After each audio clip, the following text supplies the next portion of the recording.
নমস্কার। অবশেষে বহু প্রত্যাশিত সেই এসআইআর এর ভোটার তালিকা আজ প্রকাশিত হলো।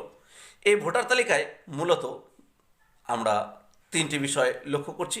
যাদের নাম সরাসরি বাদ গেছে তাদের ডিলিটেড, এবং যারা এখনও পর্যন্ত বিচারাধীন রয়েছেন তাদের আন্ডার অ্যাডজুডিকেশন এই কথাটি দেখতে পাবেন, এবং যাদের নাম তালিকাভুক্ত রয়েছে তাদের নামের পাশে কিছু লেখা দেখতে পাবেন না।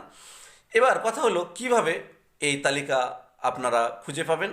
প্রথমে ইলেকটোরাল সার্চ, electoralsearch.eci.gov.in, voters.eci.gov.in, এই ওয়েবসাইটে গিয়ে আপনি আপনার নামের তালিকা থেকে খুঁজে বের করতে পারেন। এখানে তিনটি অপশন রয়েছে, সেই তিনটি অপশন নিজের পছন্দ মতো বের করে নিন, এবং তারপর নিজের সুবিধা মতো আপনি আপনার মোবাইল নম্বর হোক বা এপিক নম্বর অথবা ডিটেলস দিয়ে নিজের নাম খুঁজে দেখতে পারেন। যাই হোক, পরবর্তী গুরুত্বপূর্ণ আপডেট পেতে চ্যানেলটি সাবস্ক্রাইব করে সঙ্গে থাকুন। আরও গুরুত্বপূর্ণ ভিডিও নিয়ে হাজির হচ্ছি আপনাদের সামনে। ধন্যবাদ, সকলে ভালো থাকবেন।